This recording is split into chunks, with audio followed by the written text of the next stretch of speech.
Hello and welcome. I'm John Riley, the Director of Mountain Bike Product Development, and sitting with me today is Matt Yerke, who's a Senior Engineer in the Mountain Bike Department, and we're here to talk to you about one of our favorite bikes, the Slash. The first Slash was introduced in 2011. This is when enduro racing was really just getting started, and in collaborating with our racer, Tracy Mosley, we came out with a bike perfectly fitted for enduro racing at that time. The next big change to the Slash was in 2014. That's when we moved from 26 to faster rolling 27.5 tires. This allowed a faster rolling bike. And then a big change. In 2017, we blew minds when we switched to 29er wheels and ended up being Bike of the Year. In 2021, the progression continued. The geometry, the suspension, and even adding storage elevated that bike once again. And the latest bike, the progression continues. High pivot to redefine the category of what a long travel enduro bike should be. Modern long travel bikes like the Slash are forged in the harsh environment of enduro racing. Enduro racing demands really steep technical climbing, but also really technical DH-like descending. So it's a real challenging bike to make. I mean, right, Matt? It's a challenging bike to do. Yeah, that's right. All the demands that are placed on this bike make it a huge challenge, but it also makes it one of our favorite projects to work on. All right, so with the Slash, we've been talking a lot about enduro racing, but in reality, there's another important rider out there, and that's the backcountry long travel customer. And we want to make sure that we have a bike that works for both of those riders. And we're talking a lot about high pivot, and we'll get into high pivot. There's a lot to talk about there. But we've done some other really cool things that allows this bike to work for both those riders. What are some of those things, Matt? We've added some travel to the rear of the bike, so now the bike is 170 front, 170 rear. And we've also tried to balance the speed and agility by making it a 29-inch front wheel and a 27.5 rear wheel. Great for both enduro racing and for big mountain. So another area that we did something different with this bike is in the small size, right? Yeah, for the size small, we put a 27.5 wheel up front as well as one out back. We found that fits the size small rider better. Yeah, because it's all really about the geometry and fit for these bikes. Because otherwise, it's really hard to get the full performance, right? Yeah, that's right, and all the confidence that you need in that terrain. All right, so when we talk about geometry, of course it goes to, is it lower, is it slacker, but there's a lot of great detail in there. So let's talk about that. Let's start with the head tube angle. Matt, what's the head tube on the new bike?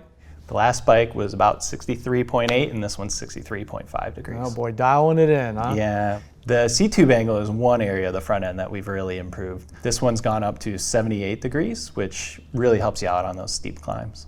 And another important thing for this category of bike is the chainstays. What do we do with the chainstays on this bike? I'm really excited about this. We've varied the chainstay length with the size of the bike.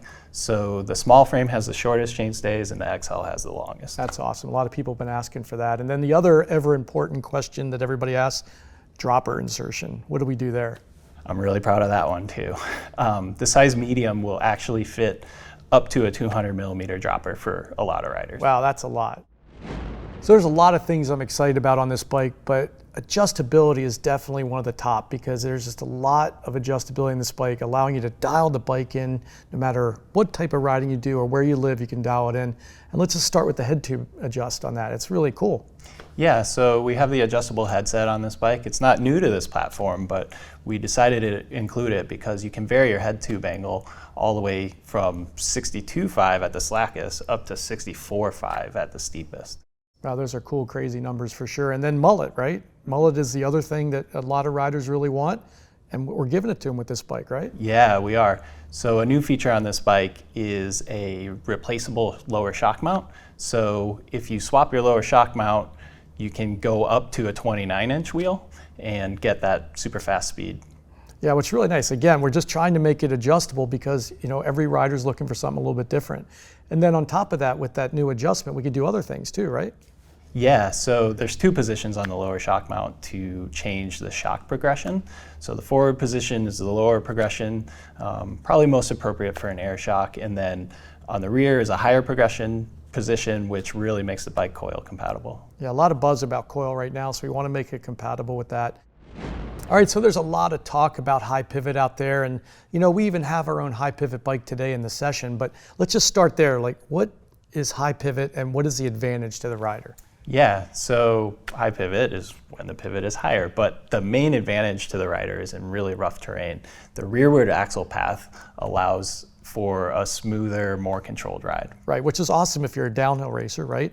But now we're talking about a trail bike, so it's a different animal. We need this bike to pedal really well, and really that's been the knock on high pivot up until today, is the pedaling efficiency.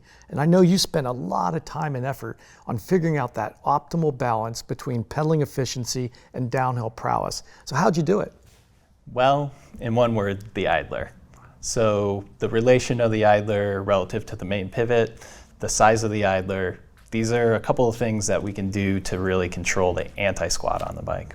So on this bike, what we really tried to do is maintain nearly 100% anti-squat throughout all the gears, throughout all the travel. Awesome, and that, from riding the bike, it's amazing how well this bike pedals. And even the lower idler came into play, right? There was even a lot of thought in that. Yeah, so early on the project, we decided to reach out to MRP, who are known for making lower idlers for downhill bikes and various other bikes, and worked with them alongside SRAM to determine the size and the position of the lower idler as well. Right, and all that combined is what got to a great pedaling high pivot bike. Yeah, that's right. So another technology in the quiver for Trek is ABP, and when you talk about these longer travel bikes, ABP really does help the performance on this bike quite a bit. Yeah, when you're going downhill, braking's super important. So we put an active braking pivot on the bike. What ABP really does is allow us to separate suspension forces from braking forces. And right, and tuning that all with the other pieces of that just gives it this incredible feel all the way across both descending and climbing. Yeah, that's right. So both the anti-squat for going up and then the independent braking on the way down. Awesome. So another area that you don't hear about as often but is really important to the end user is maintenance, and we actually took quite a bit of time looking at all elements of the bike to make the bike easier to maintain, correct? Yeah, so maintenance for this bike starts with cable replacement. We actually have fully guided internal tubes for the brake, the shifter, and the dropper. And then bearings, of course, right? A lot of load, a lot of different environments. Got to have good bearings, right? Yeah, that's right. So this bike has a lot of bearings in them, but we've used oversized bearings in all the places with good seals. And we have a lot of the same bearings in different areas too, right? So they're all similar in size. Yeah, that's right. So the rocker pivot, the main pivot, and the idler pulley all use the same bearing. Which also is awesome to have that. And on top of that, we continue with threaded BB, so the bike is tight. Yeah. So with a bike like this, there's a lot of really cool features we don't talk about that much, but are pretty important and pretty key. One thing I really like is internal storage. I think everybody loves internal storage. With this bike, we cleaned it up. We removed the cables from going through the internal storage, so it's a lot easier to put things in and out of the storage. So that's really a cool improvement. There's also a lot with the noise of the bike, and we want to make bikes quieter and as quiet as we can. So we actually did a bunch of studies with like slow motion capture video to be able to figure out a really cool way to help reduce chain noise, and we have that incorporated as well in the chain guide. And then protection is another key area of a bike like this. It takes a lot of abuse from the trail, so we wanted to add some additional protection, and we did that with the integration of the carbon armor. Yeah, that's right. There's two levels of protection on the bike. So first, there's the obvious guards on the outside, like a lot of other bikes in our lineup. There's a shuttle guard and a down tube guard that you can see and remove easily to clean your bike or inspect it. But also inside the laminate is what we're calling an integrated carbon armor. So this is an additional layer in the laminate of thermoplastic, and what we found through testing is it really helps with rock impacts. So we now have 2 layers of protection, and you're talking about long travel bike, high speed, those things are going to be really important to the riders. So well done on that. All right, so we've covered a lot of ground this bike. There's a lot of really cool new features on this, but Matt, what are you most proud of with the new bike? I'd have to say I'm most proud of the way this bike pedals. It pedals uphill nearly as well as any bike in our lineup, but then it goes downhill like a slash. Right, I mean, that was really important, I think, because when we talked about high pivot, we knew the benefits going downhill, and we really wanted to solve the uphill features of the bike to be as compatible with a normal bike as any other bike. Yeah, and I think we've really achieved that with this one. Yeah, and I think my favorite would be the adjustability. I mean, One thing that I think the riders really value in this category is ability to dial it in for wherever they live. It could be high mountains, it could be lower mountains. There's all types of different terrain. And you know what? You can make this bike whatever you want. That's right.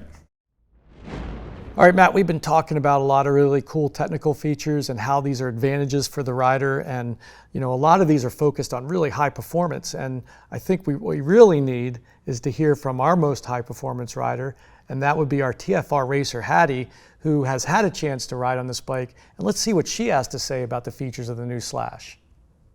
We have the pleasure of having Hattie with us. Hattie is, of course, our top EWS racer, and Hattie has worn a lot of different hats, being, XC national champion, being cyclocross national champion, and now even DH national champion. Hattie, how's it going wearing all those hats? Getting a little heavy wearing all those national championship hats? Definitely a privilege to continue to wear the jersey. And yeah, hopefully I'll get to continue to wear it. We'll see. Well, congratulations on all that stuff. We're having a webinar here with the media and wanted to get some feedback from our racers. So we showed you the Slash. It had high pivot. What was your first impression of that? I was very unsure about it. I'd never ridden a high pivot bike at that point, and actually the Slash is the first high pivot bike I've ever ridden. Yeah, I was a bit unsure how it would be with our amount of pedaling we have in enduro races, and then the effect that would have over like 6, 7, 8 hours in a day. So yeah, I was very unsure about it and tried to not build up an idea of what other people were saying it would be like before I got a chance to ride it. I think it's important to come up with your own idea of what you think. So what did you think after you rode it? Were your impressions changed after that? Or what did you think afterwards? Very much so. I was very, very surprised at how it was still as good at pedaling as any other bike I've ridden, like as better than the current Slash, I think even. Very similar to my current Fuel AX actually, which I was very surprised about because that's a lovely, lovely bike to pedal. So for an even bigger bike to pedal that well, I was very impressed. And then riding it downhills was amazing. The way it corners and the grip you have, I was, instantly like kind of hooked and like, wow, this is quite an incredible bike. Awesome. Yeah, I know we were excited to get that response because we knew you're apprehensive going in. So we were glad to hear that afterwards. And the bike also can go mullet or 29er. Now, from a racer's perspective, what do you prefer? I prefer the full 29. I find it just going over and not getting stuck in holes and things. I find that better. And I think I'm quite tall, so I think I'm able to handle a slightly bigger bike because I ride quite a small bike anyway. So to run full 29 I think it's a bit of an advantage when you're racing. Absolutely. I guess the other question too is we've tried to put a lot of versatility in this bike with adjustable headset cups, with the ability to change the chip on the bottom under the shock for leverage rate. Have you played around with that, or how do you like the bike set up as right now? I actually left it completely stock at the moment. Going to hopefully get a chance to try a few more of those things as things progress. But yeah, at the moment, completely stock and very happy with how it is. So going to stick with that for a little bit. Right. Well, that's perfect. That's nothing wrong with that. Just gives you some options down the road, right? Absolutely. So I guess the other question is like, what does an EWS racer put in the storage box on the down tube? Lots of snacks, always lots of snacks, but also I carry all of my spares in there. Actually get everything in except my pump. So my tube, my plugs, spare battery, and anything else I really need. A few And snacks. Well. Yeah, sometimes a jacket as well, depending on the weather. So really actually is amazing because I don't like having things in my back pocket or wearing a backpack. So it actually has really changed the way that I ride, and being able to have it all in there is great. Well, that's awesome. Well, Hattie, listen, I appreciate you giving us some time today and letting the media know some insights from a elite EWS racer. And We wish you the best of luck on the rest of the season, and hope to see the Slash on the podium real soon. So thank you, Hattie. Thank you. Hattie, thank you very much. That's awesome stuff, and it's great to hear from you, and good luck on the rest of your season. From here, I want to talk about what models we're offering in the Slash for 2024. It starts with an 8, and the 8 model is built around the XT drivetrain. From there, we go to a really cool bike, which is taking an aluminum frame and putting a nice high-end GX Axis drivetrain onto it. From there, we go to the carbon models in the 9.8, and the 9.8 will be available in XT and GX Axis as well. And in the 9.9, in the premium models, we have 3 of them. We have XX, XO, and XTR. And finally, I just want to say thank you very much for attending. It's been great having you here, and I hope you enjoyed everything you've learned about the new Slash.